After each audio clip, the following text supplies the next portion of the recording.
For me, it is the challenging environment. I'm a person who enjoys challenges. I enjoy learning and growing. So the auditing environment gives exactly that. You will never find the same situation, even if it's on the same client that you're working on. Every year brings new challenges.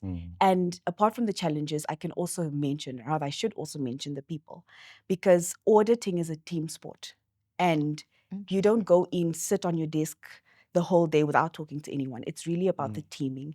And the interactions with the people is something that I look forward to each and every day. Hello and welcome back to Beyond the Spreadsheet. My name is Rodilio Lewis, and this is a podcast brought to you by ICAN to give you an idea of the people behind the accounting profession. Now, each episode features members who share their personal and their professional journeys with us, highlighting the human side of the accounting world. This season, of course, we'll be focusing specifically on the audit profession, aiming to showcase exactly what its purpose is and the depth and the opportunities that exist for young people out there. The goal is to inspire current and future professionals to see auditing not just as a technical field, but also as a meaningful and rewarding career.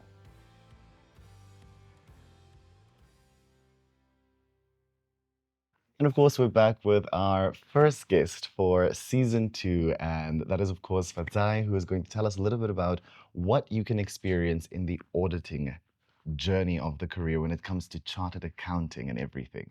Now, Fadzai, for all of our people that are joining us today, can you just give us a little bit of a background on how exactly your journey in the auditing world started? Hi, Rodilio. It's good to be on the show. Thank you so much to ICAN for extending the invite. Just wanted to start off by saying that. Sure, my journey to becoming a chartered accountant didn't quite start off as, the typical, ever since I was 2, I knew I wanted to be a chartered accountant. I actually didn't want to do accounting. And I think that's mainly because everyone told me that that was the right career choice for me. I actually wanted a different career path. My teachers, my parents, and I knew I was good at accounting, but I just wanted something different. I don't know if it was the rebellious side of me at the time. Love that. But yes, life happened, and the door that I wanted to pursue was closed, and then I had to go to plan B. But I always say, and I'm a Bible-believing Christian, so I always believe that God always makes things work for your good according to His will. And so when I look back in my life, I just see that He directed my path to this day. And at the time when I was young in high school, I didn't know that so many years later, I would be sitting in the position that I am in as an audit partner at EY. And speaking of that, and I wanted to just jump into a quote because I just got goosebumps when you said that you really do like to follow the word. Because for I know the plans I have for you, plans to prosper you. That's one of my favorite verses, Jeremiah 91 verse 11. It's my 911 verse. And it's always the way that I'm like, I know that things will work out no matter what happens. And I think it's so nice that you said that you started out somewhere else and now you're somewhere very interesting. And where you started off was as an audit clerk. Yes. And you've made quite an interesting transition to becoming one of the partners at EY Namibia. Now, can you walk us a little bit through how that journey happened and how you went from an audit clerk to a partner? Okay. So that journey started in 2009. Where I got accepted at AMG Global Chartered Accountants to start my articles of clerkship there. At the time, I didn't know much about auditing. I just knew that accounting as a subject, and I was quite strong in that, but I had no idea what auditing was.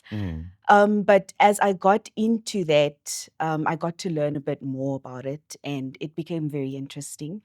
And I'm a person who believes in excellence, diligence, hardworking, perseverance. Whatever you do, do it with all your might, And so I excelled in my studies. I studied with UNISA. It was long distance. So it was not easy working during the day, studying at night. Wow. Yes, but we pulled through. In 2013, I was now done with my articles and I was still busy with my studies. I don't know if you've heard the term CTA. I think that is the beast for all accountants. That's the real one. That is the real one. So I was busy with that when we moved over from Zim to Namibia. And I continued with that. So when we moved, I took a break a bit just to focus on that and to get my qualifications in the bag. And as soon as I qualified as a chartered accountant. That was in 2016. I applied for a job at EY Namibia, got accepted, and I joined them as an assistant manager. 8 years later, I think mainly due to just what I mentioned earlier about persevering and learning as much as I can, I was promoted to being an audit partner, the first Black female audit partner at EY. It was the subtle grin that started creeping in on your face. I was like, oh, she is, of course, making sure that everything is balancing on those balance sheets. Everything is coming together.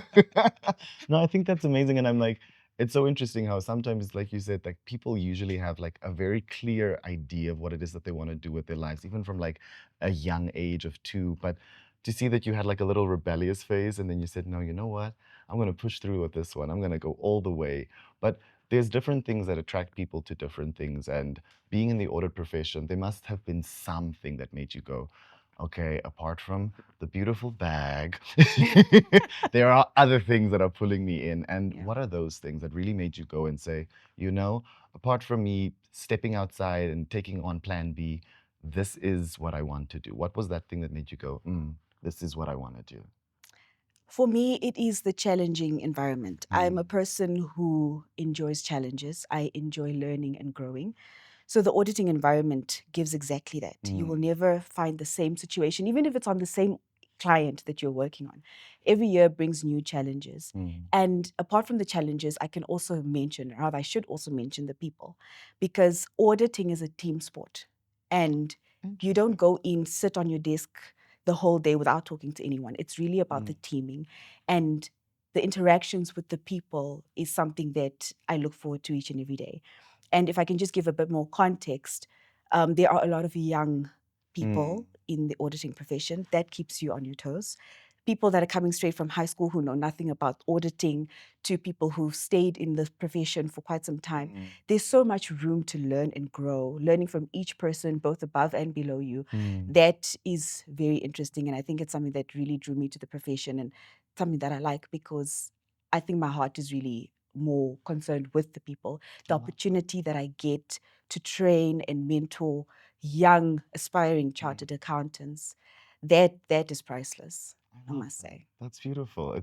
It, I don't know, it's like the most interesting way to like look at like just the accounting world because as someone that only had accounting in high school, I mean, I never took it further than that. I had a few certificates here and there. My teacher said, "Well done, Rogelio. Your cash books are cash booking." And I said, "Thank you, thank you." I tried. I tried with my trial balance. But there's like obviously so many misunderstandings about what actually goes on in the career. And I know as a normal person that's just walking around thinking that, oh, auditors are just auditing. But what actually does that even mean? Because there are so many misunderstandings around it. And people sometimes don't even understand that there's a heart behind it. Because Mm. I think just wanting to inspire the next generation and trying to plow back into them is so beautiful. But from like the understanding that you have and that you've built as one of the first Black women to own your position, what would you say is some of the misunderstandings around the profession that you could clear up for us? You were right in saying there are misunderstandings about the profession. I think the first one that I want to clear out is please, we are not policemen trying to look for what you have done wrong in your organization. I think or I have experienced that misconception on a Mm, number of different clients. We are seen more as the enemy by management yeah. of clients, but rather, I think we are more partners. We Mm, are there to instill investor confidence, to give confidence to the markets, to give the shareholders and other stakeholders the comfort that what is being reported is mm, correct. And in instances where we do find errors or areas for improvement, I mm, think if people were to look at us as partners, then they could see the value that we can add to mm, businesses through the recommendations that we make in terms of improvement in internal controls, financial reporting mm, systems, sometimes even value add to see how expense leakages in businesses can mm. can be mitigated and things like that. So that is the first misconception. The second misconception is really that it is a boring profession. Yes, yes, we all do believe I've that. I've heard that in the streets quite a lot. But going back to the people, I think Mm, it's always about the people, the vibe and the environment that I am in when I'm with my clients and with my teams. That's always an environment I look forward to.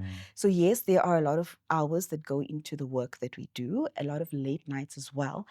However, the fact that you're not doing that alone and you're doing it as part of a team and you're learning and you're growing in the process, that takes a big load off your shoulders. And suddenly it's not just you carrying this big burden Yes. that that's only you, you know, but it's the team.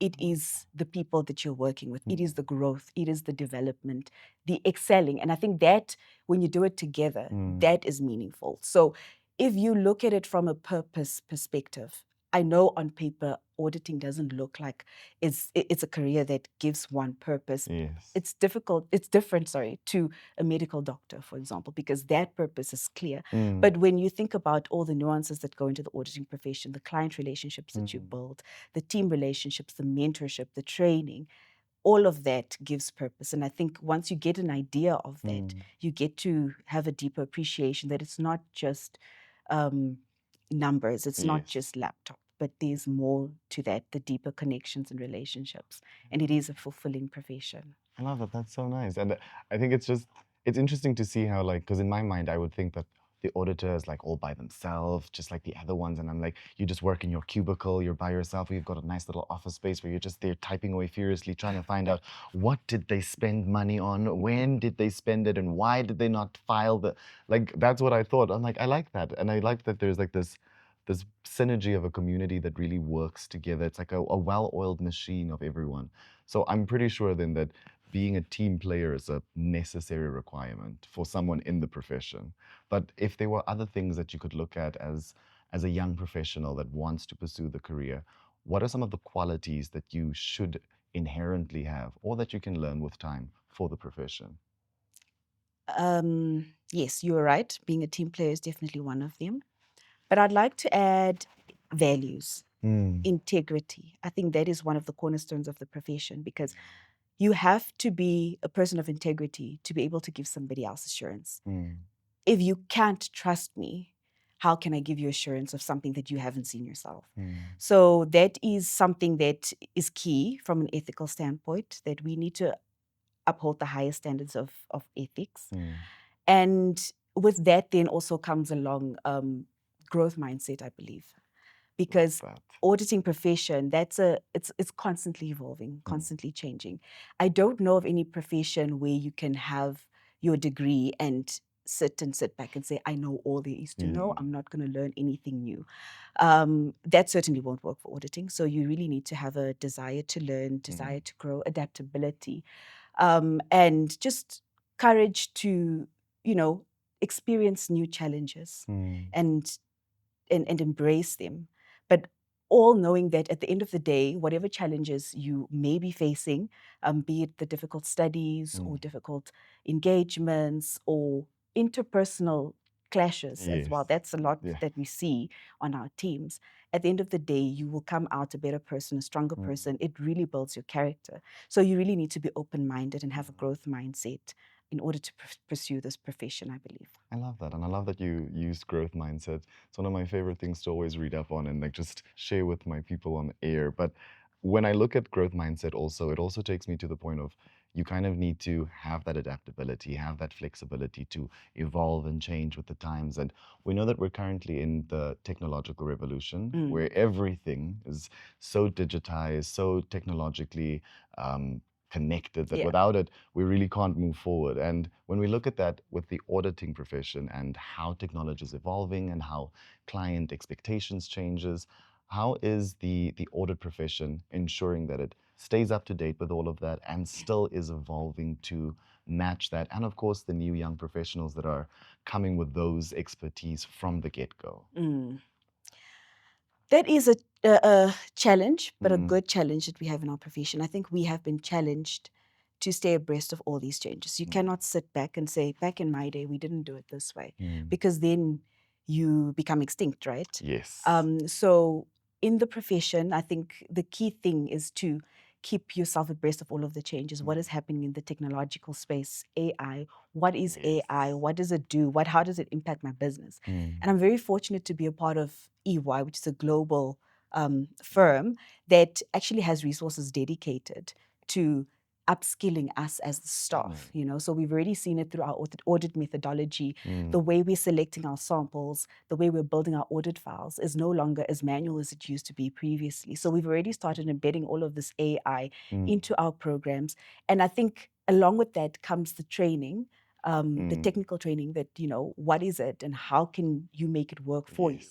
And also empowering others in terms of training to clients, to staff, and seeing how we can work together, understanding the impact on the broader economy as well, and just to see how we can work together to embrace this technology because it's not going anywhere. Beautiful. I love that. And it's good to like stay with the flow and evolve with the flow. And of course, just like looking back where we started and then looking where we are and just making sure like, are all these practices still relevant in the time that we are? But something that I always find so interesting, it's when you really like look back at the past and you kind of like compare it to what we're doing currently, it leaves you with like this moment of like, wow, I've really come so far after all these years. 8 years later in the game, look at where we're sitting. But if you look back at all those years and you're like, there was a young Fadzai at one point that was sitting there and asking herself, maybe I'll be a ballerina. Maybe I'll be a doctor. Maybe I'll do something different. But there was, of course, a piece of advice or something that really sparked something in you that really made you go, wow, this is what I want to do. And if you could give that piece of advice to your younger self or even to younger people out there that are wondering, should I pursue this as a career? What would that advice be? My advice would be give it a chance. A lot of us, and especially in this world that we are living in now, there are so many influencers out there that paint a picture of so many different things and how all those other things look perfect or look ideal. But at the end of the day, you need to look at yourself, you need to look at your interests. And if it's something that you are considering, I think you need to give it a chance. And when you do your best at it because you never know how much you will excel at it. If I just look back at my journey, I think the fact that I still gave it my all, I developed a passion for it. And at the end of the day, I realized that what I wanted to do was not about the title or the job description that I was pursuing or I wanted to pursue. But at the end of the day, my passion lied with the people, right? The people that I wanted to work with, the people that I wanted to have an impact on. And this is my personal story and my personal reasons. The reasons and would obviously differ from person to person. But at the end of the day, if you strive to get what you want, to be true to yourself, and you follow that passion that you have, you will end up in the right place. So give it a chance. And if I must just say, auditing is really a foundational career that can branch into so many other different careers. So if you are considering auditing as a profession, but you're not sure, I would say still go for it because you lay a foundation for any other career path that you would like to pursue afterwards. The level of skills, knowledge that you gain just from the auditing journey, whether it's technical, academic, or interpersonal, character building, all of that. You learn all of that in the auditing profession, that journey. So I think that my advice would just be go for it and figure your way out when you are there, because once you are in the system, then your eyes become open to all the possibilities that auditing has to offer. And from there, you can map your way forward into specialization in any one of the areas that you become exposed to. I love that. I feel like I'm one of your young team members right now, and I'm like, yes, I feel the motivation. But that also leads me into my next question, because sometimes keeping yourself motivated is extremely difficult, and you've done an amazing job about it to just, if we look at your journey throughout your career. But for your younger team members, how do you make sure that that motivation stays with them and it keeps coming back over and over again so that they can make sure that they can strive for it, just like you did? Mm. I like to have or identify different moments where you can have these pep talks in the conversation. You know, instead of ending a conversation where it should end, then just take it as a teaching moment to say, but you see, 1, 2, 3, and then you take it into a teaching moment.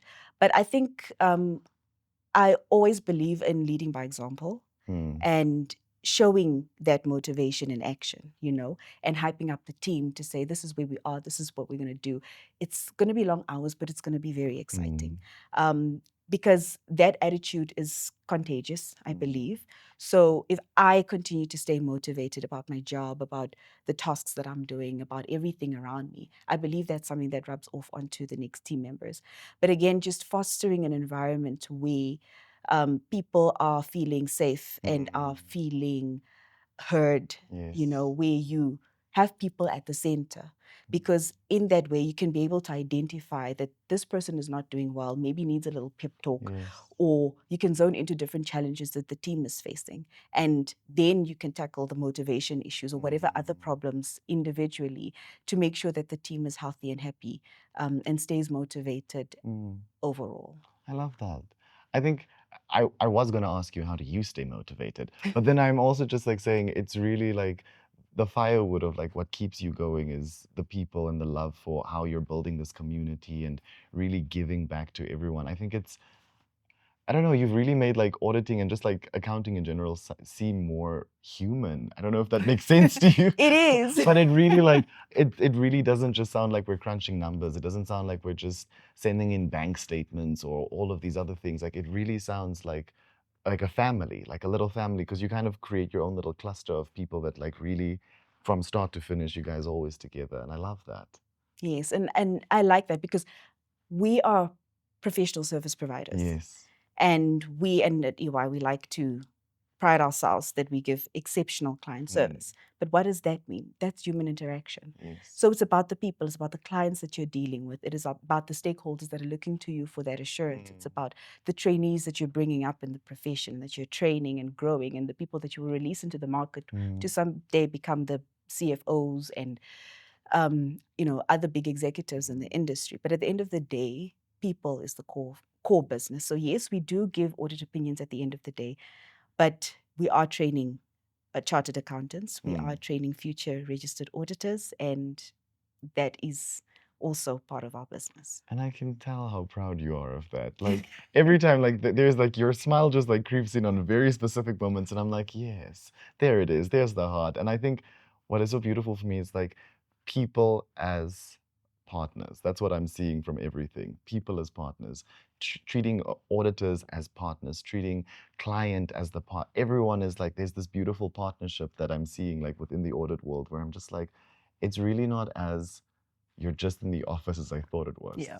It's a lot more personal than what we think it is. And I think that's really just going to lead me into my final question, which can you believe it? For someone who was nervous a few seconds ago, you're like, wow, final question, Rutilio, how did we get there? It's okay, don't worry, we'll catch up a little bit afterwards as well. Yes. But I just wanted to find out for people that are sitting at home, for people that are wondering about the audit profession, for people that are even just saying, I can't figure out what I want to do, but I know I have a passion for people. I know I have a passion for numbers somehow. And for some reason, when it comes to financials, that's really where I'm leaning towards. What would you describe the audit profession as if you had to put it into one sentence? That's a tough one. One sentence. The auditing profession is an esteemed profession where auditors contribute to organizations and the economy at large by giving assurance that they would not otherwise have.